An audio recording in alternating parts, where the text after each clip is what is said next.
Salurkan sedekah jariah Anda melalui Bank Muamalat Indonesia 353001676 atas nama Pondok Pesantren Tahkimus Sunnah Al-Islami, kode bank 147. Informasi dan konfirmasi 0813 7314 7983. Jazakumullahu khairan. Assalamualaikum warahmatullahi wabarakatuh. Bismillahirrahmanirrahim. Innal hamdalillah wassalatu wassalamu ala Rasulillah wa ala alihi wa ashabihi wa man walah. Asyhadu an la ilaha illallah wahdahu la syarikalah wa asyhadu anna Muhammadan abduhu wa rasuluh sallallahu alaihi wa ala alihi wa ashabihi wassalamu tasliman mazida. Usini wa iyyakum bittaqwallah. Yaqulullahu tabaraka wa ta'ala ya ayyuhalladzina amanu taqullaha haqqa tuqatih wa la tamutunna illa wa antum muslimun. Wa ba'du fa inna asdaqal hadits kitabullah wa khairal hadi hadi Muhammadin sallallahu alaihi wasallam wa sharral umuri muhdatsatuha wa inna kulla muhdatsatin bid'ah wa kulla bid'atin dhalalah wa kulla dhalalatin finnar. Para asatidzah wal ikhwah rahimani wa rahimakumullah, alhamdulillah kita bisa bermajlis kembali pada kesempatan duha kali ini fi khairin, dalam keadaan baik. Semua taufik dari Allah subhanahu wa ta'ala. Waskuruhu, maka disyukuri. In kuntum iyyahu ta'budun, jika kalian hanya beribadah kepada Allah subhanahu wa ta'ala. Waskuru ni'amahu, syukuri nikmat-nikmat Allah subhanahu wa ta'ala. Kembali ke risalah kita, kewajiban kita terhadap perintah Allah subhanahu wa ta'ala. Yang pertama adalah mengilmui perintah tersebut. Kemarin sudah kita bahas. Jadi kalau ada perintah, wajib diilmui. Apalagi perintah yang sangat besar, yaitu tauhidullah. Diilmui tentang tauhid tersebut. Tidak boleh satupun di antara antum tidak mengerti apa itu tauhid. Tidak boleh satupun di antara antum tidak mengerti apa itu la ilaha illallah. Karena antum diciptakan untuk itu. Gak boleh. Kesibukan apapun jangan sampai melalaikan dari mempelajari kalimat tersebut. Ya, kita ini harus belajar sampai mati pada pokok-pokok agama kita tersebut. Jangan lalai dari mempelajari agama Allah subhanahu wa ta'ala. Siapapun antum, tidak peduli, karena antum adalah hamba Allah dan Allah wajibkan untuk menghamba kepada Allah saja. Maka rumusnya la ibadata illa ma'at tauhid. Tidak ada ibadah kecuali bersama tauhid. Berarti kita harus kenali apa itu tauhid supaya ibadah kita sah di sisi Allah subhanahu wa ta'ala. Gak boleh jahil, bodoh terhadap tauhid. Ya, sudah sampai kepada kita berita tentang tauhidullah, maka tidak boleh berudur di situ. Ini perlu kita ulang-ulang karena sahnya Islam kita itu dengan tauhid. Kemarin sudah kita katakan gak ada muslim beribadah kepada selain Allah, nggak ada. Muslim kok beribadah kepada selain Allah, itu bukan muslim. Nggak ada. Muslim kok menyembelih kurban untuk selain Allah, itu bukan muslim. Meskipun dia sholat, dia zakat, dia puasa, dia ustad atau dia mustad, mustad itu ada tuh istilah mustad itu, diustadkan. Tidak boleh. Bisa bahasa Arab, nggak bisa bahasa Arab, harus mengerti apa itu la ilaha illallah. Mudah, sederhana. Setelah dimengerti, tanamkan dalam jiwa kita, praktekkan dalam kehidupan. Tidak menyembah kecuali hanya kepada Allah, berlepas diri dari semua bentuk kesyirikan. Kalimat ini ada syarat-syaratnya. Ada 8 sempurna kan. Ilmun, yakinun wa ikhlasun wa sidqu kama mahabbatin wa qiyatin wal qabulilah wa zida saminuhal kufranu minka bima khairal ilahi minal ausani qad uliha. Itu 8 syarat la ilaha illallah. Setiap muslim harus tahu, nggak boleh enggak. Rukun la ilaha illallah setiap muslim harus tahu, karena berita yang paling besar dalam Al-Quran itu diilmui. Perintah yang paling besar tauhid, diilmui. Jangan kesibukan antum melalaikan dari hal ini. Daganglah atau ngajar atau apapun, bertani, jangan tidak belajar masalah ini. Ya, Allah nggak terima udzur itu, karena berita tentang Rasul sudah sampai ke kita, Al-Quran sudah kita baca. Kita hidup di lingkungan ilmu. Ya, nah, kemudian al-martabah tsaniyah, kedudukan kedua dalam menghadapi perintah Allah Subhanahu wa taala, mahabbatuhu, dicintai.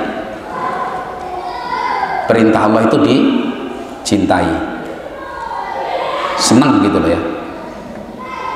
Cinta kepada tauhid, cinta kepada sholat, cinta kepada siam Ramadan dan yang lainnya dari perintah-perintah Allah Subhanahu wa ta'ala, dicintai betul-betul dalam hati, sidqan minal qalbi, jujur dari hati, dicintai betul. Nah, kalau cinta nanti dipelajari. Kalau antum cintai nanti antum pelajari.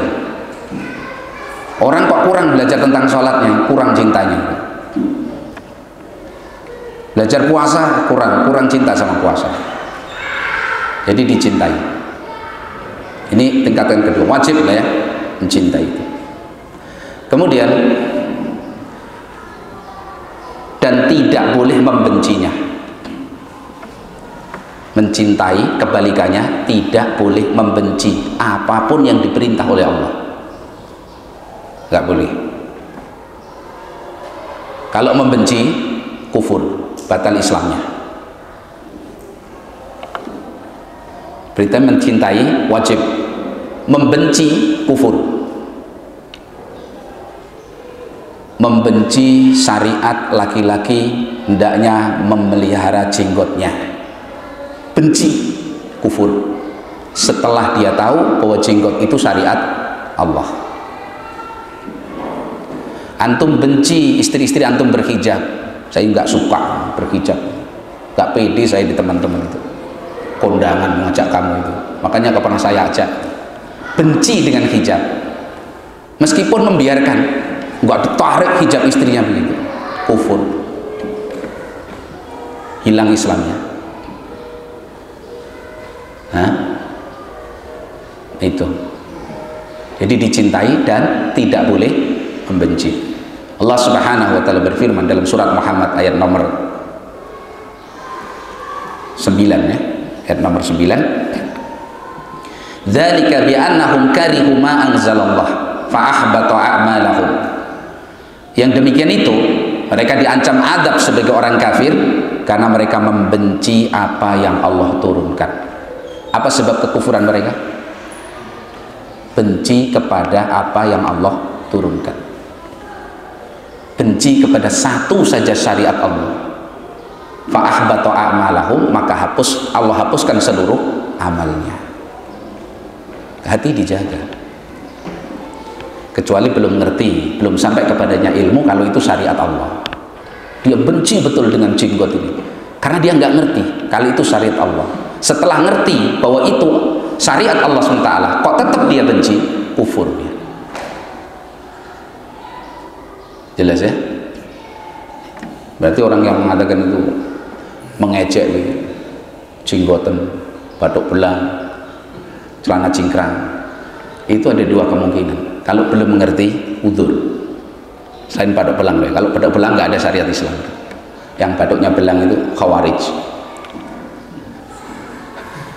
Khawarij itu cirinya diantaranya batuknya belang, tapi nggak setiap yang batuknya belang khawarij begitu. Tapi kalau itu untuk kebanggaan loh, nah, itu riya namanya, ya. Taib. Jadi membencinya kufur. Kemudian Al-Imam Ibnul Qayyim rahimahullah beliau menjelaskan, qala al-alamah Ibnul Qayyim rahimahullah, wa hahuna arba'atu anwa'in minal mahabbah. Yang sudah pernah mendengar ini murojaah, ilmu itu nggak boleh dibiarkan sekali, kita butuh diulang-ulang. Karena di majelis Masjid Nabawi itu ada lebih dari 5 syekh, semuanya mengajarkan kitab tauhid. Jadi mau ke situ kitab tauhid, ke syekh sana kitab tauhid, itu bertahun-tahun. Rasulullah aja dikatakan oleh fa'lam annahu la ilaha illallah, itu setelah di Madinah. Jadi ilmu itu diulang-ulang, apalagi masalah tauhid. Ya, kembali ke kalam Ibnul Qayyim, wa hahuna arba'atu anwa'in minal mahabbah. Di sini ada 4 macam dari cinta, 4 macam jenis cinta. Yajibu tafriqu bainaha, wajib untuk mampu membedakan dari 4 macam ini. Kata beliau, wajib kita mampu membedakan 4 jenis cinta ini. Wa inna ma dhalla man dhalla bi adami tamyizi bainaha, dan hanyalah seorang itu tersesat dengan sebab tidak mampu membedakan 4 macam cinta ini, sehingga terjadi takhlid, campur. Jadi wajib dibedakan.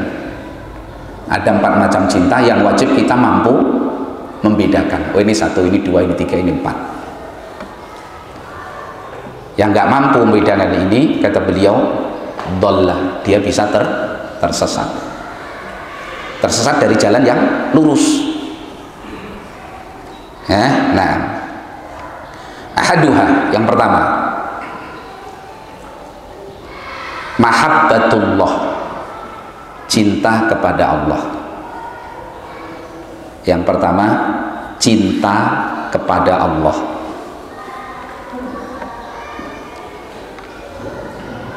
Ini batas dasar wajib. Kalau nggak ada pada diri seseorang cinta ini, berarti dia bukan muslim aslan, asli bukan muslim. Mahabbatullah, cinta kepada Allah. Lalu beliau mengatakan, wala takfi wahdaha fin najati min adzabillahi wal fauzi bisawabihi. Tidak cukup dengan cinta jenis ini seorang bisa selamat dari azab Allah dan sukses mendapatkan ganjarannya. Cinta jenis ini belum mencukupi seorang yang memilikinya untuk selamat dari azab Allah, neraka, dan sukses mendapatkan ganjaran surga. Belum cukup. Jadi modal cinta tok sama Allah belum bisa selamat dari azab Allah, belum bisa mendapatkan pahala. Jelas ya? Kenapa? Fa innal musyrikin wa ubadas salib wal yahuda wa ghairahum yuhibbunallah. Karena orang-orang musyrik, orang-orang yang beribadah kepada salib, Nasrani, orang-orang Yahudi, dan selain mereka dari kalangan orang-orang non-muslim, mereka juga mencintai Allah. Orang yang Allah sampai mabuk begitu, menyembah selain Allah, muslim bukan muslim? Bukan muslim, tapi mereka mencintai Allah. Berarti masih bersekutu antara muslim dengan non muslim, masih bersekutu antara muslim dengan musyrik, belum bisa terbedakan kalau hanya cinta kepada Allah saja, sehingga belum bisa menjadi penyelamat dari azab untuk mendapatkan pahala. Paham fikihnya? Jelas fikihnya? Kenapa cinta kepada Allah kok belum bisa menyelamatkan dari azab dan belum bisa mendapatkan ganjaran dengan itu? Karena belum berbeda. Musyrik pun mencintai Allah, Orang-orang Nasrani juga mencintai Allah. Yahudi juga mencintai Allah. Buktinya mereka selamat nggak dari azab Allah? Belum. Jadi dengan modal itu saja belum cukup. Tapi itu wajib. Wajib ada. Tapi bukan modal pokok untuk selamat dari azab Allah dan mendapatkan surga. Jelas ya? Cinta jenis ini mencintai Allah. Tapi wajib ada, harus ada, bahkan ditumbuh suburkan. Allah SWT menyatakan, wa minan nasi may yattakhidhu min dunillahi andada yuhibbunahum kahubbillah walladzina amanu asaddu hubban lillah. Dan di antara manusia ada yang menjadikan tandingan-tandingan selain Allah dan mereka cintai sebagaimana mereka mencintai Allah. Berarti mereka mencintai Allah atau tidak? Na'am. Walladzina amanu asaddu hubban lillah. Sedang orang-orang yang beriman begitu sangat cintanya kepada Allah. Jadi orang musyrik juga mencintai Allah. Orang Yahudi juga mencintai Allah. Orang Nasrani juga mencintai Allah. Bahkan di antara Tuhan mereka Allah. Tapi mereka nggak selamat dari azab Allah. Mereka diancam kekal di dalam neraka dan belum masuk ke dalam Islam. Belum bisa mendapatkan surga dengan sebab itu. Berarti kalau modalnya hanya itu belum cukup. Tapi harus ada. Modal itu harus ada. Jelas ya? Ini mahabbah jenis yang pertama. Makanya harus dibedakan. Karena itu kadang orang tadi dia mencintai Allah, nah, tapi yang masih menyembelih korban untuk selain Allah, masih berdoa kepada selain Allah. Seorang muslim ini katanya pakai kopiah putih begitu juga, udah haji juga, misalkan lewat jembatan, kata ini angker, dia ikrar di situ, wahai yang nunggu jembatan, tolong jangan ganggu saya, lindungi saya, tintin klakson jalan. Syirik mbak, syirik itu? Syirik. Isti'adzah itu doa. Doa itu ibadah bukan ibadah? Diberikan kepada selain Allah. Cinta nggak dia sama Allah? Cinta. Belum cukup. Jelas. Nasrani mencintai Allah, tapi ia menyembah Isa ibn Maryam. Yahudi mencintai Allah, tapi mengangkat Uzair sebagai sesembahan karena diklaim itu sebagai anak Allah. Belum cukup. Orang-orang musyrik juga mencintai Allah, tapi nggak mau meninggalkan Lata, Uzza, Manat, Hubal, nggak mau. Belum cukup. Demikian juga orang yang katanya muslim mencintai Allah, tapi memberikan ibadah kepada selain Allah. Ini musyrik. Ini penting loh, anak ulang-ulang betul. Kalau saya mati nanti ditanya Allah, sudah saya sampaikan sama antum. Allahumma shahad. Jadi nggak ada udzur. Maksudnya antum nggak ada udzur untuk nggak belajar. Pastikan satu hadis Nabi SAW. Man qala la ilaha illallah sidqan min qalbihi dakhalal jannah. Siapa yang mengucapkan la ilaha illallah jujur dari hatinya, dia pasti masuk surga. Di ujung Nabi mengatakan, laqinu mautakum la ilaha illallah.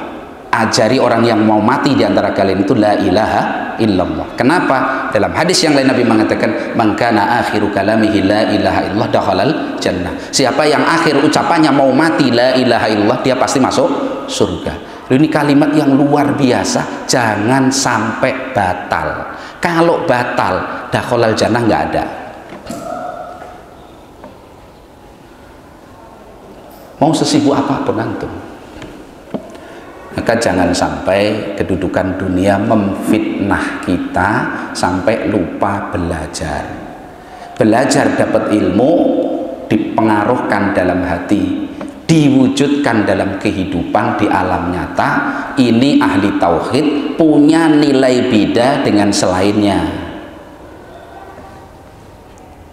Nggak ada ahli tauhid suruhan di lapangan, doa lintas agama atau apa. Nggak ada ahli tauhid Natal bersama, nggak ada.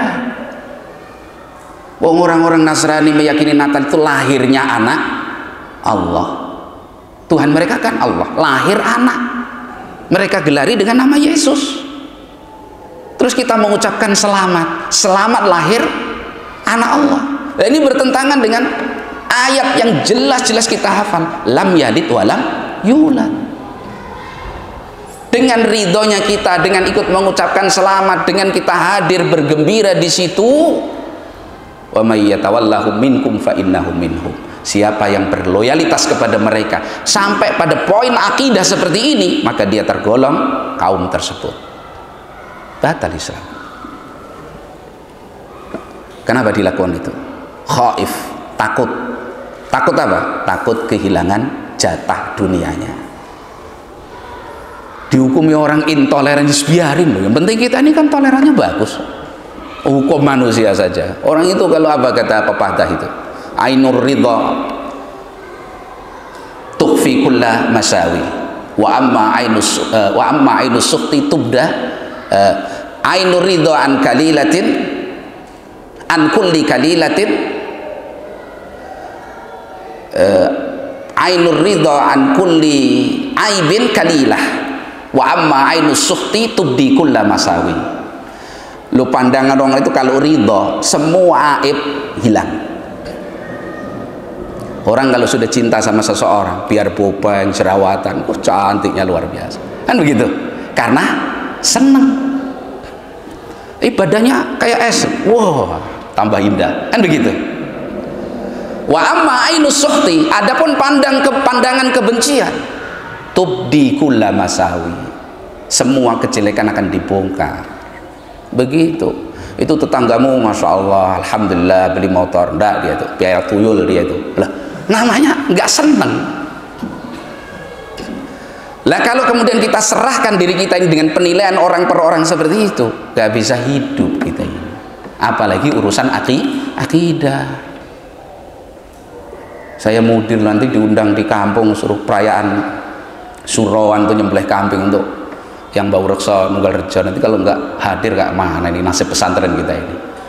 Lah pesantren habis hilang, nggak ada masalah lo nggak tanyakan. Tapi kalau iman kita hilang, apa yang bisa kita bawa menghadap Allah Subhanahu Wa Taala? Jelas ya? Nah itu. Jadi mahabbah yang pertama nggak cukup, tapi wajib ada. As-sani, kemudian yang kedua. Kata Imam Ibnu Qayyim, mahabbatu ma yuhibbullah, mencintai apa yang Allah cintai. Nah ini yang kita maksud dalam pembahasan kita ini, mencintai apa yang diperintahkan oleh Allah, mencintai apa yang dicintai oleh Allah. Saya bacakan ini kalam Ibnu Qayyim biar antum juga menikmati kalimatnya. Barangkali saya salah menerjemahkan, nanti bisa ada masukan. Mahabbatu ma yuhibbullahu, mencintai apa yang Allah cintai. Jadi semua yang Allah cintai berarti Allah perintahkan. Semua yang Allah perintahkan wajib kita cintai, gak boleh dibenci. Ini semua membutuhkan ilmu, butuh belajar. Lalu beliau mengatakan jenis cinta ini, wa hadhihi hiyallati tudkhiluhu fil islami. Cinta model ini, cinta jenis inilah yang akan memasukkan seorang ke dalam Islam. Pembeda dari cinta yang pertama. Banyak orang yang punya cinta yang pertama tadi, pembedanya di mana? Di poin yang kedua ini, mencintai apa yang Allah cintai. Wahiyallati tudkhiluhu ay tudkhilul abdah fil Islam. Cinta inilah yang memasukkan seorang hamba ke dalam Islam. Berarti kalau belum punya cinta ini, meskipun punya cinta kepada Allah, belum muslim. Buktinya Nasrani tidak jadi muslim, Yahudi tidak jadi muslim, orang-orang musyrik musyrik. Jelas. Orang musyrik itu kan paling benci dengan tauhid, padahal tauhid itu sesuatu yang paling Allah cintai. Jadi kalau disebut Allah saja, isma'azzat qulubul ladzina la yu'minun, jengkelnya luar biasa hatinya orang yang tidak beriman itu. Kok hanya Allah gitu loh, kayak nggak ada yang lain. ini kan bencinya luar biasa. Orang Nasrani kalau hanya Allah gitu saja, nggak ada Tuhan anak, bencinya luar biasa. Makanya Rasulullah dan para sahabat dengan orang musyrik itu perselisihannya bukan di makna la ilaha illallah, bukan di situ. Tapi perselisihannya adalah di dalam merealisasikan makna la ilaha illallah. Orang musyrik itu kenapa nggak mau mengatakan la ilaha illallah? Karena dia faham maknanya. Nah, mewujudkan makna ini yang mereka tidak sanggup, tidak mau. Karena la ilaha illallah itu konsekuensinya tinggalkan semua bentuk sesembahan selain Allah, ibadahi Allah saja. Itu yang mereka nggak mau.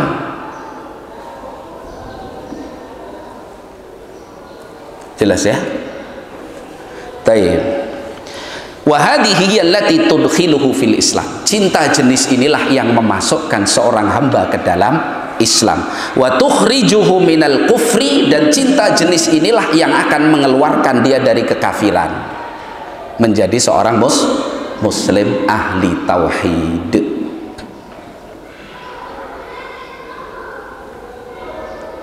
Nah, ini difahami ya, cinta jenis yang kedua. Lalu beliau mengatakan wa ahabbun nasi ilallah, dan manusia yang paling Allah cintai aqwamuhum bihadhil mahabbah wa asadduhum fiha. Manusia yang paling Allah cintai itu yang paling lurus dalam jenis cinta ini dan paling kuat cintanya dalam jenis cinta yang kedua ini, yaitu mencintai apa yang Allah cintai. Kenapa listrik kita gak kuat? Nah, barakallahu fiik. Jelas ya yang kedua. Jadi mencintai apa yang Allah cintai, dan ini yang kita maksud dalam pembahasan kita. Apa saja yang datang dari Allah dan Rasulnya dicintai, meskipun nafsu kita nggak suka, dilawan nafsunya, disiksa, supaya mau cinta kepada apa yang datang dengannya Rasulullah Sallallahu Alaihi Wasallam. Istri-istri kita dikondisikan, anak-anak kita dikondisikan, diajarkan ini. Antum ajarkan kepada istri sesuatu, istri berontak gak mau. Cintai apa yang Allah cintai, cintai apa yang dicintai oleh Rasulullah SAW. Paksa keluarga kita untuk mencintai apa yang Allah dan Rasulnya cintai. Baru lurus. Jadi untuk meraih kecintaan Allah yang sangat tinggi dengan mencintai apa yang Allah cintai. Imatatul adza anit thariq, membuang gangguan dari jalan, dicintai oleh Allah. Senang kita melakukan itu. Oh, ini lubang, saya mampu menutupnya. Nanti kalau nggak saya tutup, saudara saya mungkin akan terjatuh. Sedang ini perangai iman, kata Nabi SAW. Al-imanu bid'un wa sittuna syu'bah fa'alaha qawlu la ilaha illallah wa adnaha imatatul adza anit thariq. Saya lakukanlah karena cinta, pahalanya besar. Gak usah pakai ember tuh. Nguruk jalan pakai ember kan gitu ya. Kan gitu pemandangannya ya. Kardus aqua gitu. Itu minta-minta. Muslim itu gak boleh minta-minta ya. Apalagi ustaz minta-minta. Guru nggak boleh minta-minta. Orang punya ilmu itu pekerjaan saja ada grade-nya. Maka dalam Tadhkiratus Sami, orang punya ilmu itu nggak boleh jadi tukang bekam, peruqyah, nggak boleh. Ustaz kok profesinya peruqyah, hasilnya dari situ, tukang bekam. Bekam itu hasilnya, kata Nabi itu suruh kasih budak untuk makan binatang begitu. Lah ustadz yang makan, nggak grade-nya gitu loh. Artinya apa menurut ulama? Itu nggak memuliakan ilmu. Orang jauh-jauh jangan gengsi biar ustadz nggak mau jualan bubur, bukan nggak mau gitu. Muliakanlah ilmu. Apalagi zaman kita sekarang ini. Makanya dalam petunjuk ulama kita nggak boleh antum itu jadi guru agama kok privat door to door, kayak kurang kerjaan aja. Akhirnya ilmu antum itu dijajah sama orang-orang berduit itu loh. Sini panggil, terlambat 5 menit antum dimarahi. Loh Ustadz dimarahi loh. Katanya Ustadz nggak bisa tepat waktu. Loh apa nggak habis kita di situ? Di mana ilmu kita ini? Kita nggak memuliakan ilmu. Loh sampai ada berpakaian itu harus kita pahami. Maka apa namanya? Firasat itu dilatih. Sekarang kadang, maaf ya ini contoh aja, kadang pakai kaos dalam lengannya segini kayak Batman, cuman nggak celana dalam aja. Jangan tanya dalil larangannya. Apa dilarang? Mana dalil larangannya? Grade antum itu beda. Apa ada si ulama kita pakai kaos yang dalam lebih panjang dari yang luar itu, terus ngisi taklim itu mau renang apa mau kajian? Jelas. Kadang-kadang tanpa kita sadari. Anak kalau lihat santri saya bilang jangan. Kalau mau main bola silahkan, tapi kalau untuk sholat di majelis ilmu jangan. Kok kaos antum yang panjang, yang dalam lebih panjang dari lengan pendek, kaosnya dalam, udah kaosnya ngepir lagi gitu. Muliakan majelisul ilmu. Lah kita ini duduk saja, kalau separuh dipanas, separuh di terik matahari, boleh apa tidak boleh? Kata Nabi itu majelisnya syaitan. Adil gitu loh. Cukur, dihilangkan sebagian, disisakan sebagian, boleh tidak boleh? Nggak boleh. Koza, adil sama kepala. Jangan satu dipelontosin, sini dibiarin. Itu, udah badannya hitam pakai kopi putih, kayak tai cicak. Barakallahu fikum ya. Anak-anak harus kita tegur ini. Kadang-kadang anak-anak kita itu kan ikut model-model gitu ya. Di sini habis, insya Allah. Di sini panjangin, keluar ke sini. Dari tengah bolong. Dibilangi. Muslim itu harus bangga dengan identitasnya. Ya, pakai sendal sebelah boleh apa tidak boleh? Tidak boleh. Sampai Syekh bin Baz ditanyakan. Ya saya ini keluar masjid, sendal saya yang satu di situ, lah satunya tersampar orang jauh ke sana. Saya harus memakainya 2 langkah kalau saya pakai ini. Bolehkah saya pakai satu, melangkah 2 langkah ke sendal satunya? Kata Syekh bin Baz, kalau kamu mampu mengikuti sunnah Nabi meskipun dalam 1 langkah, faf'al, kerjakan. Maksudnya apa? Jangan bawa ini ke sana. Kalau nggak ambil dulu sana, sedekatkan. Pakai dua-duanya. Karena begitu petunjuk Rasulullah SAW. Dan kalau cemburu kita kepada sunnah itu didasari ilmu dan wujud, ya masya Allah. Itu. Ya, jadi dicintai seperti itu.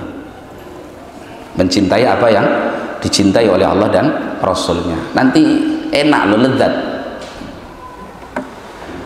Ada seorang itu takut kalau apa yang dicintai nggak bisa dia rasakan. Salaf itu pernah sholat jamaah, di antara salaf itu sholat jamaah, imam baca surat nangis. Ini pengakuan dia, di benaknya muncul riya ini imam, nggak diomongkan, di pikirannya itu loh, riya ini imam. Apa kata dia? Maka Allah hukum saya nggak bisa nangis saya dalam sholat saya 20 tahun. Masya Allah. Padahal bisa jadi riya atau enggak itu kan bukan urusan kita, tapi suudzon kita itu baru terlintas di benak. Dia katakan Allah hukum saya nggak bisa nangis saya dalam sholat saya 20 tahun. Ulama kita ini kok bisa sih merefleksi merefleksi kehidupan 20 tahun dan seterusnya. Dia rasakan dengan sebab itu. Orang itu kalau biasa muhasabah diri, ada perubahan, dia rasakan. Tapi kalau hidup itu ya berlalu begitu saja, biar di sini jeblok, nggak terasa apa-apa. Al-Imam Al-Hasan Al-Basri, beliau mengatakan, la tajidu mu'minan illa wa huwa yuhasibu nafsahu. Tidaklah kau jumpai seorang mukmin kecuali profesinya itu selalu muhasabah diri. Itu profesi pokok orang yang beriman, muhasabah diri. Saya itu sholat kok nggak pernah nangis. Apa sih indahnya sujud nggak pernah nangis itu?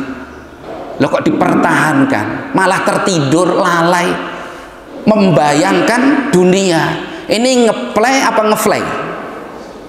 Loh dua-duanya. Akibat tumpukan-tumpukan dosa kelalaian kita dari mengingat Allah, sampai akhirnya hati kita jadi keras. Al-Imam Ibnu Qayyim menyatakan yang maknanya tidak ada satu bencana yang Allah timpakan kepada hamba melebihi dahsyatnya, melebihi bencana yang Allah timpakan berupa hati yang keras. Loh kalau hati kita keras ini Masya Allah, sehari, 2 hari, sepekan nggak baca Quran itu biasa. Kata beliau, orang yang nggak biasa cek keikhlasannya, sudah berbuat syirik masih dirasa ikhlas, sudah riya gitu loh, masih dirasa ikhlas. Kenapa? Ya dibiarkan begitu saja, sehingga nggak ada perubahan yang terjadi itu seperti bukan perubahan. Diibaratkan apa? As-sariqu la yasriqu min baitihi. Pencuri itu nggak mungkin mencuri dari rumahnya sendiri.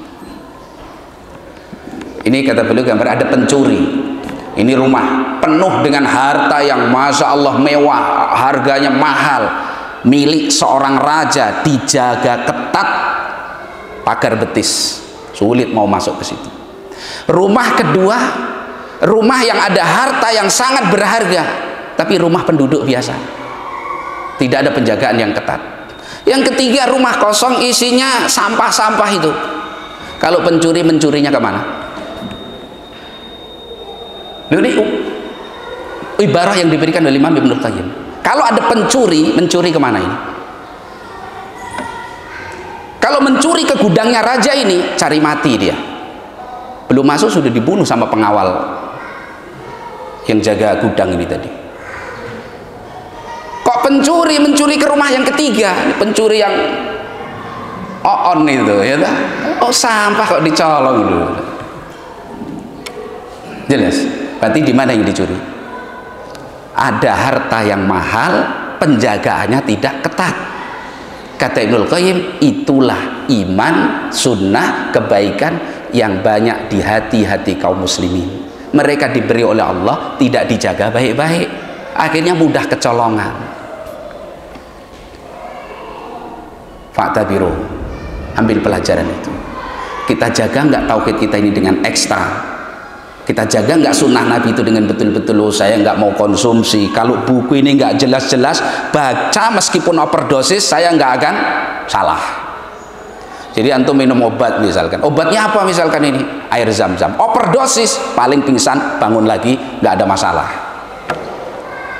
Ibarat begitu loh konsumsi buku.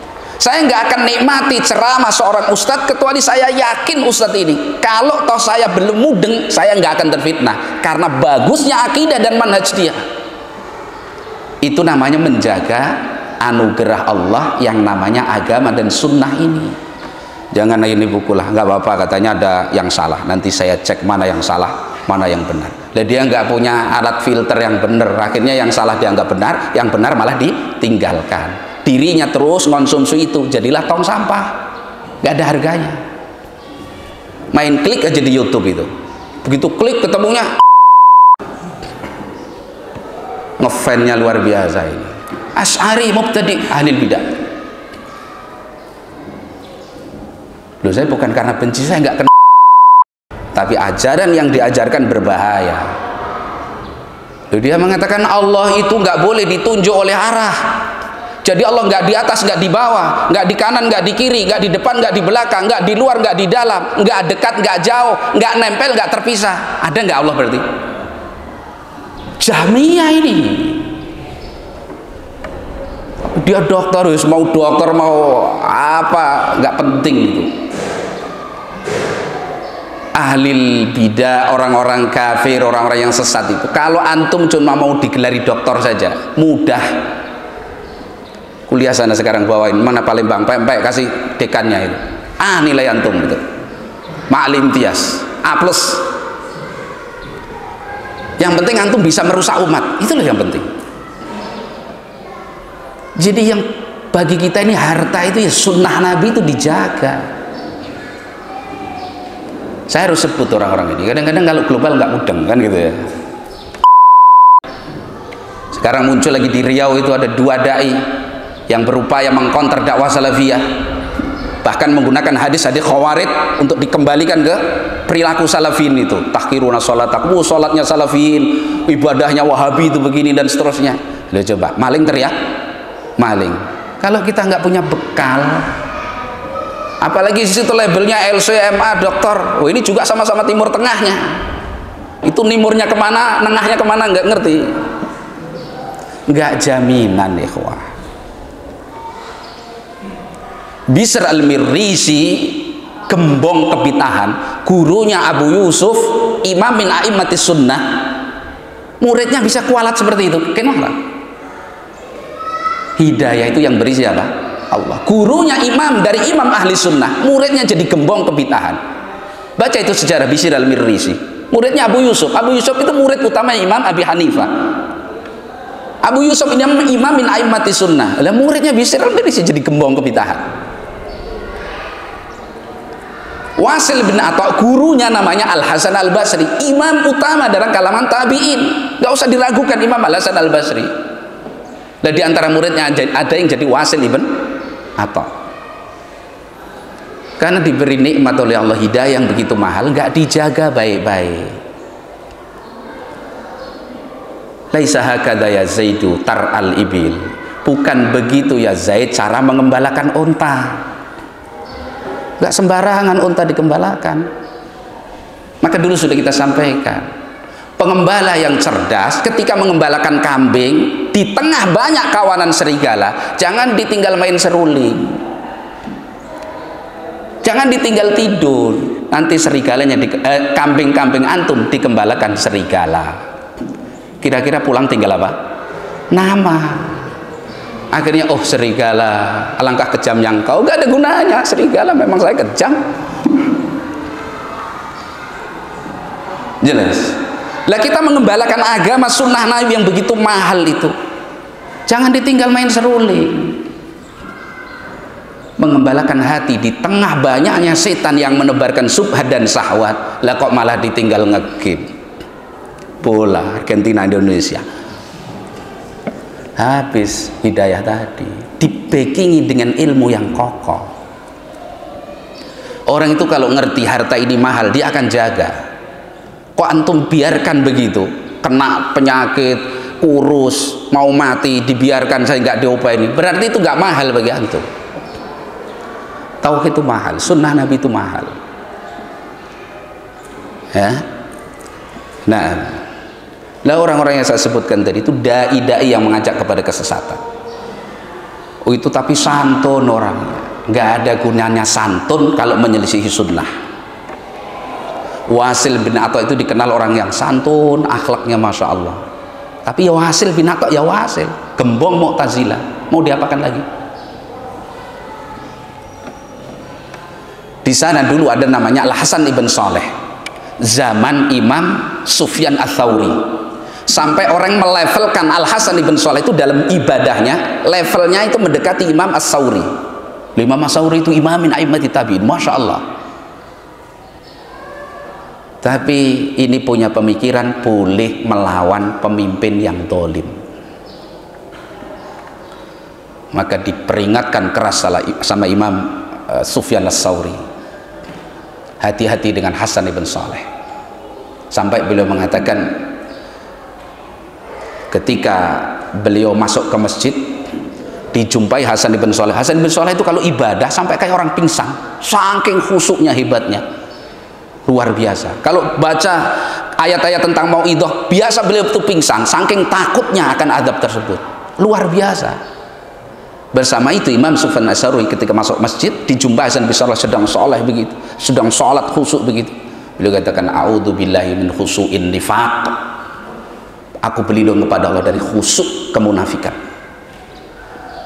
Masya Allah. Peringatan para a'imah. Imam Ahmad mengatakan apa?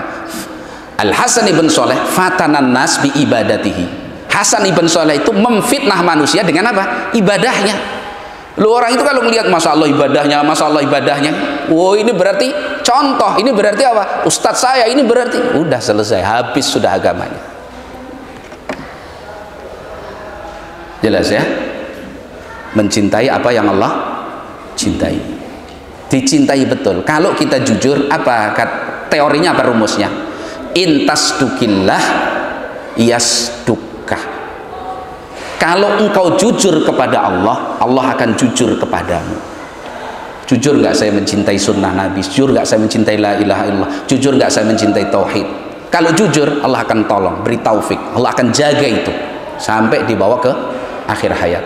Kan itu Nabi SAW mengatakan contoh, siapa yang jujur dalam hatinya niat ingin mati di Madinah karena cinta kepada Madinah, maka saya halal baginya akan menempat kepadanya syafaatku. Loh, coba. Jadi mati ke Madinah bukan karena ingin rekreasi, bukan apa. Loh, di sana itu nggak nyaman, kalau istilah alam ya mending di Indonesia ini sejuk begitu. Tapi karena kecintaan kepada sunnah Nabi, beriman kepada Rasulullah, ingin apa, memenuhi sunnah Nabi, ingin mati di sana karena petunjuk dari Nabi tadi, maka akan dapat syafaat Rasulullah sallallahu alaihi wasallam. Kejujuran. Orang jujur itu sanggup menembus yang kadang-kadang orang lain nggak sanggup. Bukan ilmu ghaib loh maksudnya menembus, mengerjakan. Coba kalau orang jujur itu ibadahnya masya Allah luar biasa ibadahnya. Kayak berdiri sholat kok lama gitu, kok nggak capek ya? Dan saya belum sholat udah capek loh. Kejujuran hati. Jadi nikmat. Nah, habis waktunya. Habis ya. Udah sampai di sini dulu. Insya Allah cinta berikutnya kita bagi berikutnya. Insya Allah. Wallahu a'lam bishawab. Sallallahu alaihi wa baraka ala nabiyyina Muhammadin wa ala alihi washabihi ajma'in. Subhanakallah bihamdika asyhadu an la ilaha illa anta astaghfiruka wa atubu ilaik. Assalamualaikum warahmatullahi wabarakatuh.